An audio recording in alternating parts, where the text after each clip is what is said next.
It's time for the BAQA. Hey, the BAQA. What you say? The BAQA with Mandy. The BAQA with Tiffany. The BAQA. Hey, you froze, so I don't know if I came in on time. At the right time. Oh, damn, I was too early. That's okay. Hey, Mandra, how are ya? I'm doing okay. My blowout is fighting for its life. Your hair's getting so long. The humidity is humiditying.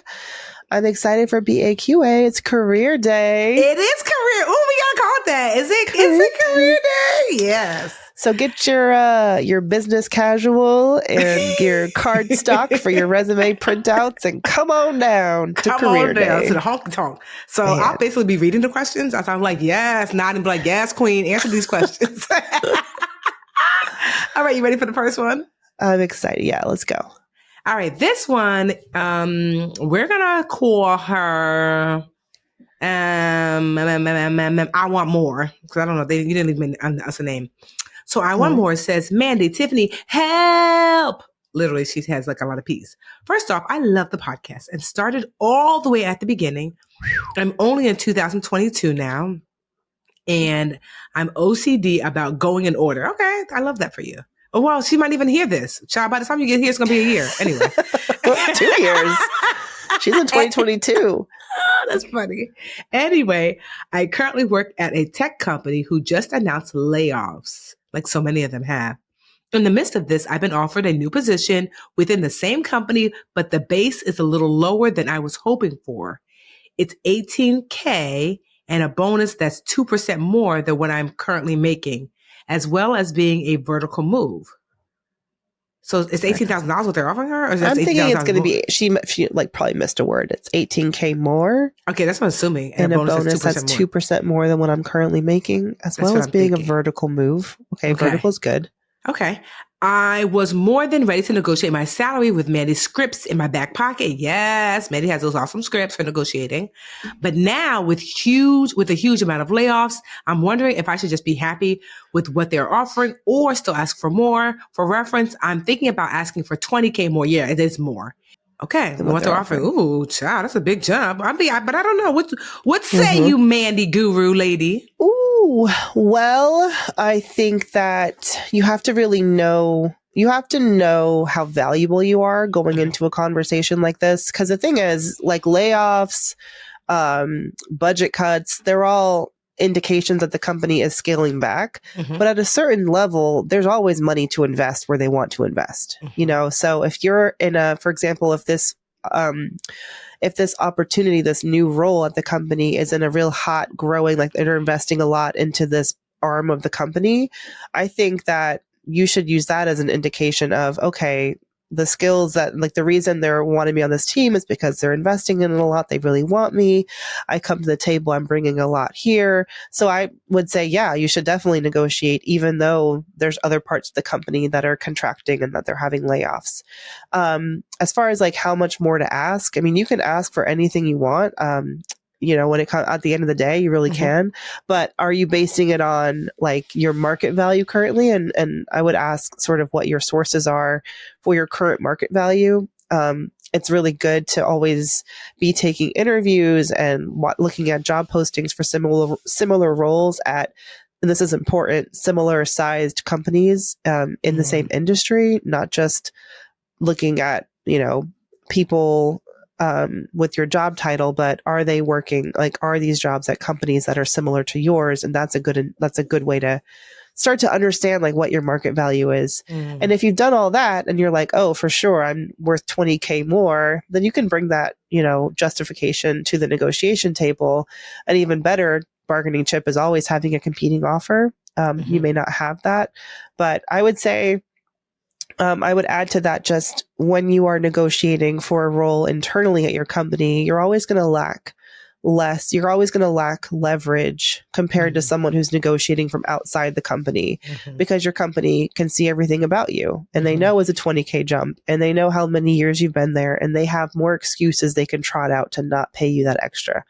well, they'll come up with like it's been 3.5 years, but your last raise was just in January, so we don't want to give people raises this close back together. There's all kinds of like justifications. So I'd be ready for some of that. But at the end of the day, you should always know your market value and feel confident in asking for it. Other things to negotiate beyond your base salary. You said your bonus is 2% more. You could, you could ask for, well, they probably won't give it to you at this stage, but could ask for a higher percentage of your target bonus. Not likely to get a signing bonus when you're internal to the company. I mean, they got you. Like, you already work there. They know that. So there's a little less, like fire under their butts to like, is that a phrase? I just made it up. For them to negotiate with you. Question, can she ask for things like sick days or vacation days? Yeah, for sure. I find that now a lot of companies do unlimited PTO now. So it's not, the whole sick day things, vacation days, especially in tech. I don't know if those are, that big of that common anymore. It's really the compensation. But equity though. So if you work at a tech company, they may, with this promotion, give you a bigger batch of equity. So you could definitely ask for that. Companies love giving equity because it's not real money to them. Right? But it looks good on paper. Like, we're going to give you $10,000 worth of our stock.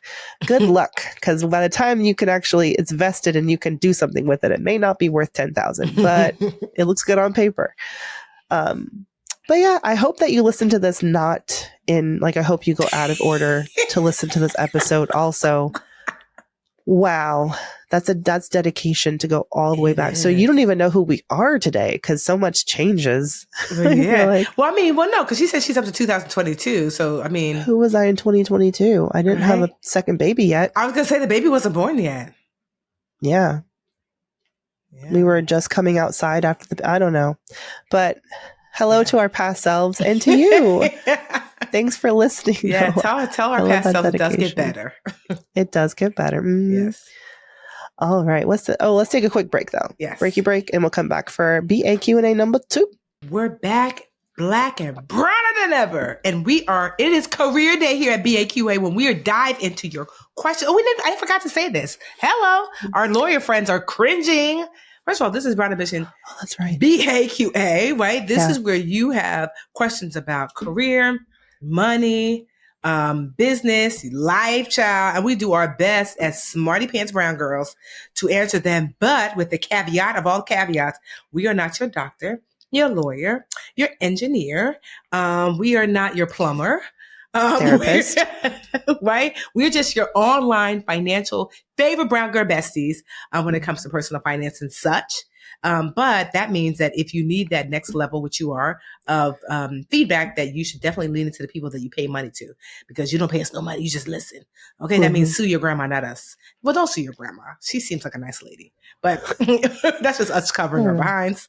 But if you have a question that you want featured on the BAQA, you could slide in the IG DMs. We're Brown Ambition Podcast, or you could email us at brownambitionpodcast@gmail.com. Right?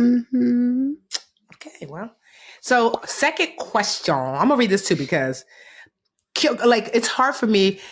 I have not had a traditional career in 15 years. And even when I did, I've only ever had one quote unquote real job. I graduated college and then I taught preschool. And then I became a budgetista. So career, I can certainly do career stuff sometimes from a boss perspective.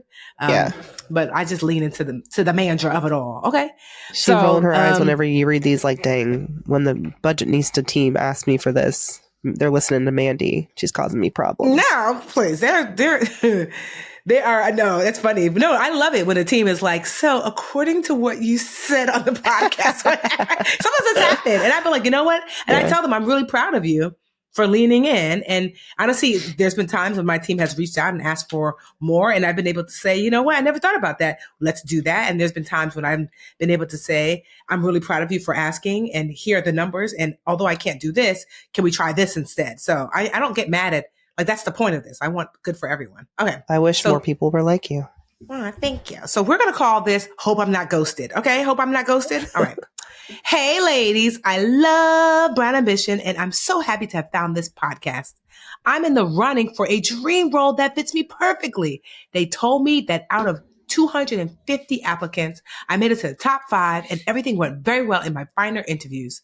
The recruiter told me they'd let me know something ASAP, and unfortunately, I haven't heard anything. I reached out with a thoughtful follow-up email, and even though I got a response, I still haven't gotten a yes or no. It's been 3 weeks and now I'm very annoyed. Should I reach out to follow up again or just take the L and assume I'm ghosted? Oh, child. Oh, What would you tell? Hope I'm not ghosted. oh, ghosted. You've been ghosted. And, you know, I could try to justify it. I always try to like put myself in the shoes of the person, like what's happening in the seasons and like it's spring break. Like maybe there was some lulls in vacation times. I understand how it can be when you need like your final interviews to happen and you need to like wrangle the higher, like the managers and stuff, the multiple people who so-and-so's going on a vacation, so-and-so's got spring break, whatever. 3 weeks though. It's really, if you haven't fully been ghosted, I would still see this as a big red flag for the way that they treat candidates. And companies need to do better when it comes to the recruiting process. Like you genuinely can kill your reputation and people's desire to work for you based on how you treat your job candidates. And good companies do understand that. And so they don't let this kind of thing happen. But yeah, it sounds like you've been ghosted or they're hedging their bets. The thing is, you were the one of 5 top candidates. That's a lot of candidates. So I would say it's pretty clear that you were not their first choice and they probably extended an offer to one of the other 5 and they may be in active negotiations for that candidate. That candidate may have not been happy with whatever they came through and they dropped out and then they went to their number 2. So I feel like if anything, maybe you're like the third, you're not number 1. That's the reality of the situation, because they would have already come back to you, I believe. Is there a world in which they had to press pause on the whole thing and nobody got an offer? Yeah. But again, red flag. Why are they dysfunctional like that? And why are they not following through? It's been 3 weeks. I'm sorry. I wouldn't plan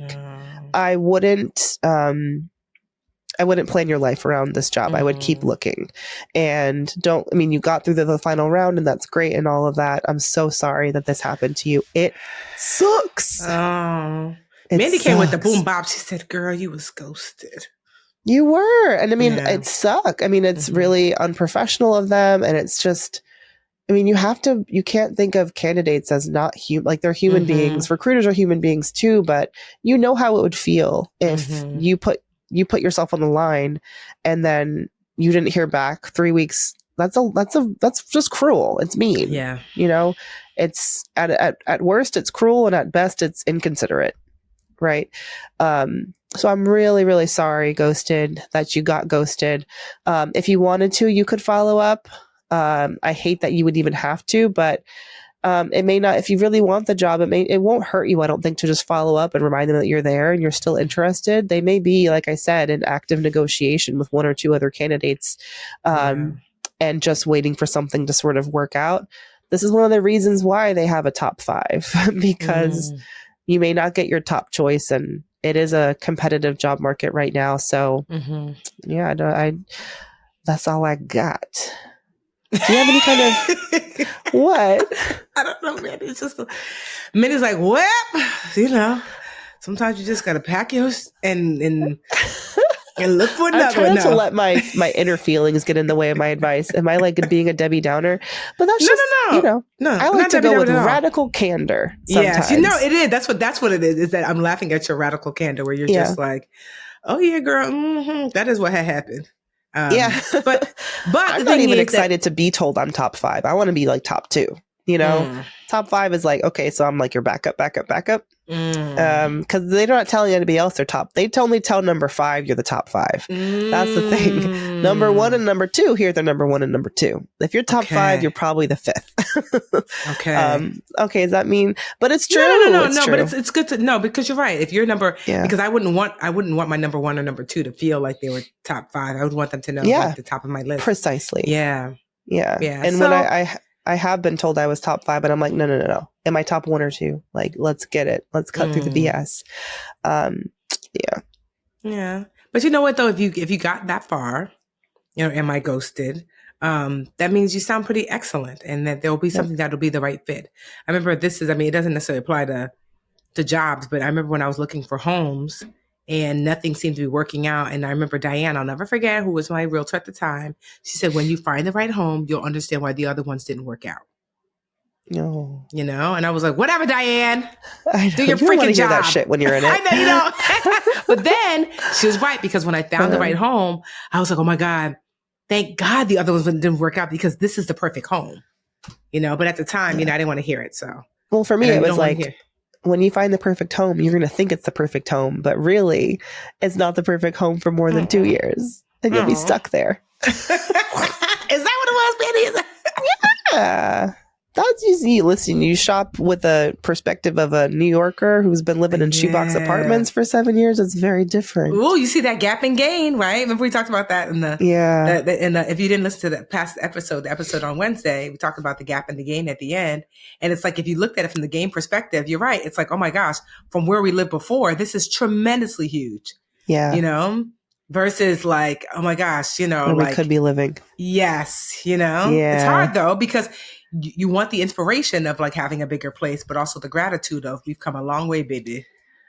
And just, you know, more bathrooms will be more toilets to clean. You know what I mean? Especially with 2 boys, you know they're missing. I don't want a bigger house until I can afford the team I would need to support me living in that house. You know what I mean? Like, it's going to be expensive. I need like twice a week cleaners. These boys are messy. I'm messy. None of us likes cleaning. I am not a good wife. I'm not a good housekeeper. My husband. You are a good wife. I mean, no, I'm a good wife, but I'm not like I joke all the time, I need a wife. Yes. That's what I mean. Like, I need a traditional wife. Yes. Like the cooking and the cleaning. I mean a trad wife. Anybody looking to be a professional trad wife, like, sans just the romantic relationship? Yeah. I don't need a house cleaner who comes once a week. I need someone who's here day to day to put the shoes back in the cubby holes, you know, and to wipe up the mess as we go. Cause I'm too busy living life. Anyway. If you love your body, if you love Brand Ambition, and you think it's sexy, where did that come from? Well, there's a song like it goes, if you want I know that song. Yeah, so. And you think I'm sexy. Oh, look at Mandy. Let me find out. Hurry up and turn me on. Something like that. But why are we singing that and not Cowboy Carter? That's my Jolie. I was singing that. Jolie. Because I was going to say, if you love our podcast and you think we're funny, come on, leave a review right now. Go to Apple Podcasts and leave us a review, or Spotify, or wherever you leave reviews. And we're going to read some. We have 2 new ones from last time, right, Mandy? If you didn't listen to Wednesday, then if you listen to Wednesday, whatever, then you've heard these. But these are new since last week. No, the thing doesn't load. Remember, hold on a second. I'm going to just go to iTunes itself. So if you leave us a review, we might shout it out. We might read it. And by we, I mean Mandy, because yes, I speak French. Yeah. And also too, if you really enjoy our podcast, we want to reach as many people as possible. So share with your bestie, your work hubby, your husband, your kids, the lady at Whole Foods, whomever. Tell them Brand Ambition is the place to be, honey. Okay. Oh, okay. Oh, okay. We got a new review on Friday. On B Day of all days, 10 out of 10, the review says, I love the show and the energy you both bring to the table. I've learned so much. Please continue to do what you're doing. Yeah, that's the newest one. Then we got, to fellow and future BA girlies, listen to me. Sometimes information is useful. Sometimes just knowing that, or information is helpful and useful. But sometimes just knowing I'm not alone in my failures and mistakes gives me the encouragement to get back on the horse or just get on the horse. If you've made mistakes, are making mistakes, or want information to avoid making mistakes, give the show a listen. Mandy is vulnerable. Tiffany drops ways for Mandy and us to walk through the life's challenges. Good, period. Stuff, period. Here, period. I love that. So sweet. Thank you to Essentially Mom who left that review. Thank you. The 20th. So that could be Y'all you. are the best. But you didn't leave a review. So go ahead and leave us a review. Go ahead and share this podcast. And we will see you next week. Bye. Bye.